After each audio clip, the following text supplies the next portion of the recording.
નવરાત્રિને લઈને પોલીસ દ્વારા તમામ તૈયારીઓ કરી દેવામાં આવી છે।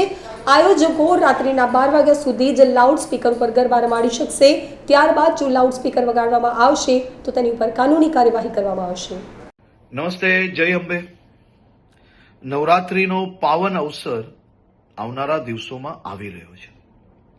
માં અંબાની ભક્તિ ને શક્તિમાં રંગાવવા માટે ગુજરાતના સૌ નાગરિકો તૈયાર થઈ ગયા છે।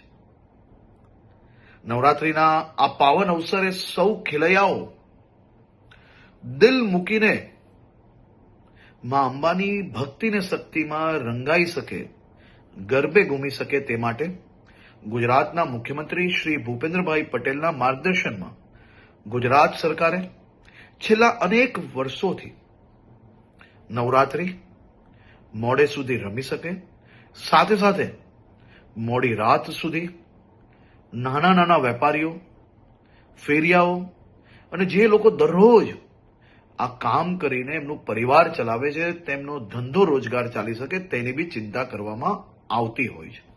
આ વર્ષે બી મુખ્યમંત્રીશ્રીના માર્ગદર્શનમાં આ બધા જ મધ્યમ વર્ગીય વેપારી, નાના વેપારીઓ, દુકાનોવાળા, રેસ્ટોરન્ટવાળા એનો ધંધો ચાલી શકે તે માટે પોલીસને ખાસ સૂચના આપવામાં આવી છે કે 10 દિવસ થોડો લોડ વધારે લઈને બી રાજ્યના સૌ નાગરિકો ઉત્સાહપૂર્વક નવરાત્રી બનાવી શકે તે માટેની ચિંતા કરવામાં આવે।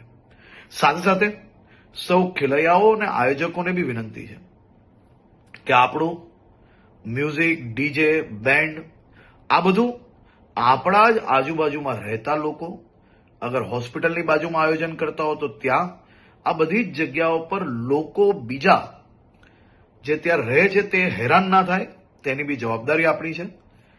આપણા રાજ્યની અંદર મોડે સુધી ગરબા તમે રમી શકો તે માટે ભૂપેન્દ્રભાઈ પટેલની સરકાર દ્વારા સંપૂર્ણ વ્યવસ્થાઓ કરવામાં આવી છે, પરંતુ સાથે સાથે એક જવાબદાર નાગરિક તરીકે તમે બી સૌ લોકો પોતપોતાનો ફરજ અદા કરશો તેવો મને 100% વિશ્વાસ છે। સૌ લોકોને ફરી એકવાર જય અંબે અને આપ સૌ લોકોને નવરાત્રીની ખૂબ ખૂબ શુભકામનાઓ હમણાંથી જ આપું છું। નવરાત્રીમાં દિલ મૂકીને આપ સૌ લોકો માં અંબેની ભક્તિ કરી શકો તેવી આપ લોકોને ખૂબ ખૂબ શુભકામનાઓ।